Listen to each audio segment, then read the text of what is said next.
कि आपका एम्बेसी के अंदर कोई इंटरव्यू नहीं होता, कोई आपका टेस्ट नहीं होता, कोई ऑनलाइन आपका इंटरव्यू नहीं होता, डायरेक्ट आप अपने डॉक्यूमेंट सबमिट करते हैं और इसी वे के अंदर आपका जो है ये प्रोसेस आपका स्टार्ट हो जाता है और बहुत कम ड्यूरेशन के अंदर आपके पासपोर्ट के ऊपर आपका वीज़ा स्टैंप हो जाता है।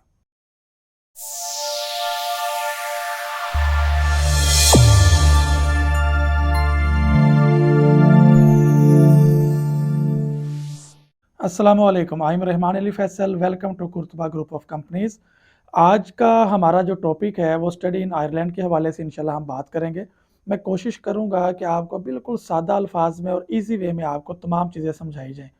आज संडे भी है, आज हम इंशाल्लाह कोशिश करेंगे कि फॉर्मल अंदाज के अंदर बात ना करें, बल्कि इस तरीके से बात करें जिस तरीके से हम फेस टू फेस बात कर रहे हैं। तो जो हमारी वीडियो देख रहे हैं हमारे चैनल को लाजमी सब्सक्राइब करें ताकि हमारी हर आने वाली वीडियो आपको मिलती रहे।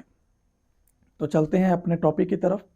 अच्छा, सबसे पहले मैं आपको इनके इंटेक्स के हवाले से बताता चलूँ कि आयरलैंड के अंदर जो है वो मेजर दो इंटेक्स होते हैं, सितंबर इंटेक और इसके अलावा फेब इंटेक। फेब इंटेक के अंदर और सितंबर इंटेक के अंदर तमाम स्टूडेंट अप्लाई कर सकते हैं। जिनकी 12 ईयर एजुकेशन है वो भी अप्लाई कर सकते हैं, जिनकी 16 ईयर एजुकेशन है वो भी अप्लाई कर सकते हैं। लेकिन इन दो इंटेक्स के दरमियान में एक थर्ड इंटेक भी आता है जिसको हम अप्रैल या मई इंटेक कह सकते हैं। उसके अंदर सिर्फ वो स्टूडेंट अप्लाई कर सकते हैं जिनकी 16 ईयर एजुकेशन कंप्लीट है। 12 ईयर एजुकेशन वाले इस इंटेक के अंदर अप्लाई नहीं कर सकते। तो ये तो था इंटेक्स के हवाले से। अब हम बात कर लेते हैं रिक्वायरमेंट्स के हवाले से कि कौन कौन से डॉक्यूमेंट रिक्वायर्ड होते हैं आयरलैंड के लिए। सिंपली बाकी जिस कंट्री के लिए आपके डॉक्यूमेंट्स की ज़रूरत होती है उसी तरीके से आयरलैंड के अंदर भी आपको उन्हीं तमाम डॉक्यूमेंट्स की ज़रूरत होती है। लेकिन इसमें मज़ेदार चीज़ ये है कि बाकी अगर हम यूके की बात करें, ऑस्ट्रेलिया की बात करें या जर्मनी की बात करें, तो जब आप अप्लाई करते हैं तो आपके तमाम डॉक्यूमेंट जो हैं वो अटेस्ट होने चाहिए बोर्ड से, IBCC and foreign office. Ireland के अंदर आप बगैर अटेस्टेशन के आप अप्लाई कर सकते हैं। मतलब कि अगर आपकी 12 ईयर एजुकेशन है तो उसके लिए जो डॉक्यूमेंट रिक्वायर्ड होंगे वो मैट्रिक, DMC, मैट्रिक का सर्टिफिकेट, FSC के DMC, FSC का सर्टिफिकेट और 2 रिकमेंडेशन लेटर हों आपके अच्छे प्रोफेसर साहिबान के जो हाई क्वालिफाइड हों। इसके अलावा एक SOP, स्टेटमेंट ऑफ पर्पस। ये इस हवाले से स्टूडेंट थोड़ा सा परेशान हो जाते हैं कि ये क्या चीज़ है। SOP जो है सिंपल सा अगर मैं आपको बताऊं कि एक तरह की डिटेल CV होती है। इसके अंदर आपने बताना होता है कि आप आयरलैंड क्यों जा रहे हैं, आप जर्मनी क्यों नहीं अप्लाई किया या किसी और कंट्री को क्यों नहीं सिलेक्ट किया, सिर्फ आयरलैंड को क्यों चूज़ किया, आयरलैंड के अंदर आपने सिर्फ इस यूनिवर्सिटी को क्यों सिलेक्ट किया, रीज़न आप वहाँ पे बताते हैं। फिर आप उसमें बताएंगे आप अपनी स्टडी कंप्लीट करने के बाद आपके क्या प्लान्स हैं, पाकिस्तान आएंगे, आयरलैंड में जॉब करेंगे। तो ये एक डिटेल आपने SOP बनानी होती है। अगर आप ये खुद बनाएं तो बहुत अच्छी बात है, लेकिन अगर आपसे नहीं बनती तो कुर्तबा कंसल्टेंट इंशाल्लाह आपको इसमें भी हेल्प करेगा, बल्कि आपके SOP भी आपको तैयार कर देगा। अच्छा, जिनके 16 ईयर एजुकेशन कंप्लीट है उनके लिए भी यही डॉक्यूमेंट्स हैं। आपका मैट्रिक, FSC के डॉक्यूमेंट्स, आपका SOP, आपका रिकमेंडेशन लेटर और आपके हायर एजुकेशन जो आपने कंप्लीट किया, BS किया हुआ, उसके डॉक्यूमेंट्स ये रिक्वायर्ड होते हैं। अच्छा, आयरलैंड की अगर मैं बात करूं तो बहुत सारे स्टूडेंट सवाल करते हैं सर हमारा आइट्स के बगैर अप्लाई हो जाएगा।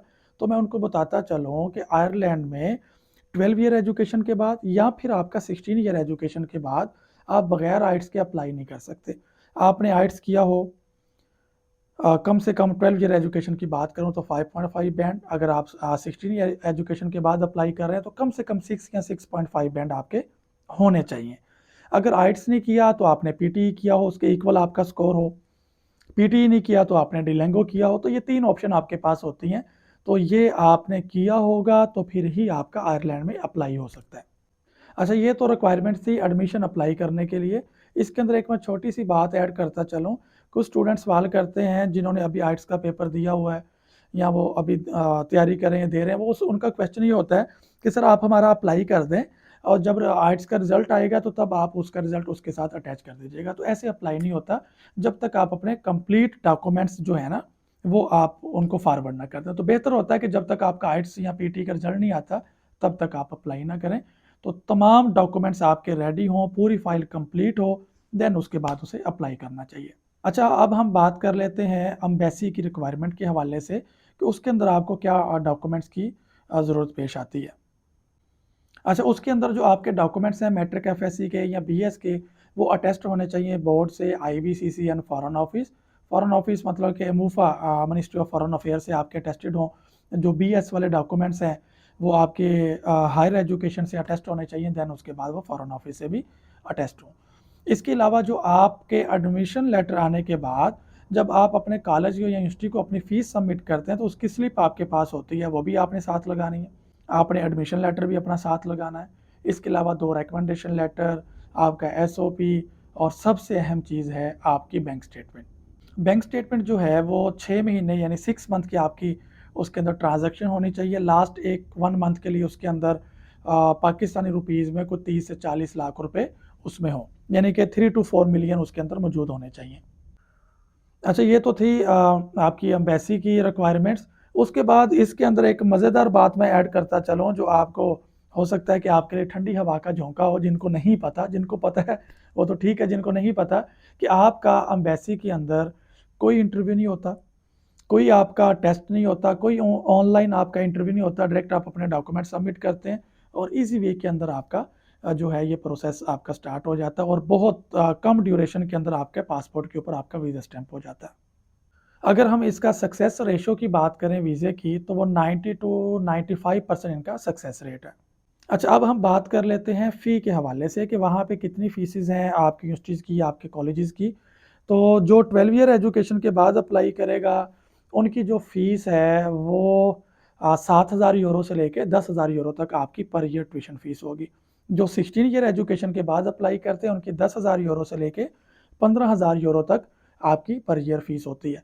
अच्छा, पहले साल आपकी फ़ीसेस थोड़ी ज़्यादा होती हैं, लेकिन सेकंड ईयर के अंदर आपके एक्सपेंस काफ़ी कम हो जाते हैं। अच्छा, इन सारी चीज़ों के साथ-साथ आपको ये मैं बताता चलूँ, जो एक कॉमन क्वेश्चन है कि सर अगर हम एम्बेसी से रिजेक्ट हो जाते हैं, हमारा एडमिशन लेटर नहीं आता या फिर हमारा पासपोर्ट के ऊपर वीज़ा स्टैम्प नहीं होता, तो क्या हमने जो फ़ीसेस जमा करवाई हैं अपनी यूनिवर्सिटीज़ को, क्या वो हमें रिफ़ंड हो जाती हैं? तो बिल्कुल आपकी फ़ीस जो आपने जमा करवाई होती है, वो आपको पूरी की पूरी आपको टोटली रिफ़ंड हो जाती है। उसके अंदर से कोई आपका कटिंग-मटिंग नहीं होती, वो फुल आपको जो है, वो आपको रिफ़ंड हो जाती है। अच्छा, मैं आपको रिपीट ये करता चलूँ, एक बार दोबारा बता दूँ कि हाई वीज़ा रेशो है, 90 टू 95% सक्सेस रेट है और बहुत शॉर्ट पीरियड के अंदर, लिमिटेड टाइम के अंदर आपका वीज़ा स्टैंप हो जाता है। बहुत लेंथी नहीं होता, मतलब कि अगर बाकी कंट्रीज़ की अगर हम बात करें, ऑस्ट्रेलिया की या जर्मनी की या किसी और कंट्री की, तो बहुत लॉन्ग टाइम आपका जब आपने अपॉइंटमेंट लेनी है, बहुत ज़्यादा टाइम वेस्ट होता है।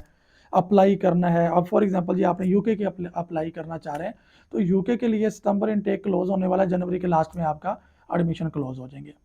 तो आयरलैंड के लिए अब आप ये देखें कि मई और अप्रैल और मई इनटेक जो हैं उसके लिए एडमिशन हो रहे हैं, आप अप्लाई कर सकते हैं। विद इन 4-5 मंथ के अंदर अंदर आपका पूरा प्रोसीजर जो है वो कंप्लीट हो जाता है। अच्छा, तो अब हम बात कर लेते हैं सबसे अहम बात जिसके लिए आप बहुत ज़्यादा सवाल करते हैं कि जॉब अपॉर्चुनिटी के हवाले से। तो देखें, ये इंग्लिश कंट्री है, यहाँ पे लैंग्वेज का कोई बैरियर नहीं है, कोई किसी किस्म की आपको ज़ुबान नहीं सीखनी पड़ती। जिस तरह जर्मनी के अंदर जाएँ या किसी और कंट्री में जाएँ तो आपको वहाँ की लोकल लैंग्वेज आपको सीखनी पड़ती है। इसके अंदर कोई ऐसा कोई पैमाना नहीं है, कोई बैरियर नहीं है।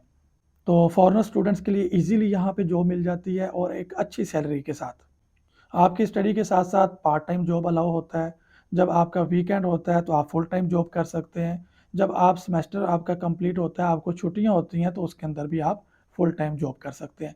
पर वीक आप यहाँ पे 15 आवर्स जो है वो काम कर सकते हैं। स्टडी कंप्लीट करने के बाद 2 ईयर का आपको टाइम मिलता है काम करने के लिए, जॉब ढूँढने के लिए, सर्च करने के लिए। यानी कि आपका वीज़ा जो है वो एक तरह से सादा अल्फाज में अगर बताऊँ तो कन्वर्ट हो जाता है एज़ अ वर्क परमिट। यानी 2 साल तक आप वहाँ पे रह सकते हैं, वहाँ पे काम कर सकते हैं। तो ये थी आज की हमारी वीडियो, शॉर्ट वीडियो, जिसके अंदर मैंने आपको रिक्वायरमेंट्स का बताया एडमिशन के लिए, रिक्वायरमेंट्स आपको बताई वीज़ा अप्लाई करने के लिए, इनटेक्स के हवाले से, फ़ीस के हवाले से, जॉब के हवाले से। और इसके अंदर मेरा ख्याल है मैं एक चीज़ मिस कर रहा हूँ जो अभी तक मैं आपको नहीं बता सका, वो है आपके एक्सपेंस वहाँ पे कितने होंगे, लिविंग एक्सपेंस। तो ज़ाहिर-सी बात है कि अगर आप वहाँ कैपिटल में रहते हैं तो आपके लिविंग एक्सपेंस थोड़े ज़्यादा होते हैं। अगर थोड़ा साइड एरिया के अंदर आप रहते हैं तो आपके एक्सपेंस थोड़े कम होते हैं। यानी एग्जांपल अगर मैं दूँ, अगर आप इस्लामाबाद में रहेंगे तो आपके एक्सपेंस थोड़े ज़्यादा होंगे, साइड एरिया में रहेंगे तो आपका अखराजात थोड़े कम होते हैं। इसी तरीके से वहाँ पे है, तो तकरीबन आपका कैपिटल के अंदर 3 टू 500 यूरो पर मंथ के हिसाब से आपके एक्सपेंस हो जाते हैं, लिविंग एक्सपेंस। तो ये थी आज की हमारी वीडियो। अगर कोई चीज़ मैंने मिस की हो तो आप कमेंट के अंदर मुझसे रब्ता कर सकते हैं। नीचे डिस्क्रिप्शन के अंदर हमारे दिए गए फ़ोन नंबर्स पर रब्ता कर सकते हैं, आप हमारा ऑफ़िस विज़िट कर सकते हैं। तो इंशाल्लाह आपसे मुलाकात होगी नेक्स्ट वीडियो के साथ। अल्लाह हाफ़िज़।